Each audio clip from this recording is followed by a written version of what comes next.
which is scheduled for later on this afternoon. Natalie Malchus is part of our team on the ground, and she's got an interesting campaign that she's covering. Natalie?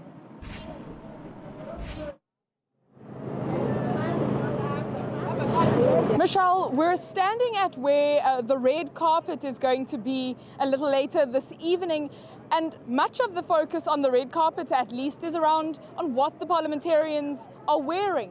But it's not so much what they're wearing as it is where it was manufactured. In fact, I'm standing with a guest from Proudly South African around that question exactly. Just how important is it at the highest level of governance if the conversation and the habit is already instilled to focus on local production? Joining me now, I have Happy Makumalo Ngidi. Happy, how important is, let's start there, why do we want our parliamentarians to be buying locally produced items of clothing? Because it is the right thing to do. If they don't do it for our country and for our economy, who should do it? The buy local phenomenon is a tried and tested one. The world over, every country has its own pride and buy local movement. So does South Africa. And if at this level, our MPs, our high-profile personalities and guests here today could strut their stuff on the carpet wearing local, it does something for the economy. It creates jobs. It sustains the jobs that we have. The factories here that we have in Cape Town will stay open. People will stay employed, but also it evokes a sense of pride, right? That the clothes that are wearing at this level, as they walk the talk, as they should, that those clothes are made locally. Right, so walking the talk isn't just in the issues of governance, but quite literally, as you said, something as simple as the shirt, the pants, the suit you're wearing could have play a major role in sustaining our economy. Often when one thinks of buying local, it comes down to the quality. Our preferred international brands perhaps are of better quality. How do we help raise the standard?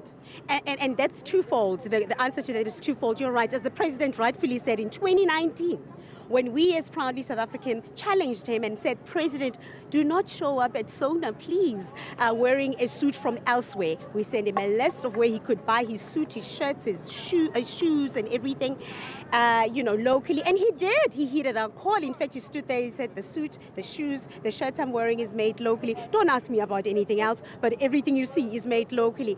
And the issue about quality, I mean, that's something that we argue all the time as Proudly South African. We have good quality products in South Africa that are affordable. I'm wearing Rubicon today, and it is good quality product that they produce as a local designer. But there's many in South Africa. There's Gavin Raja here.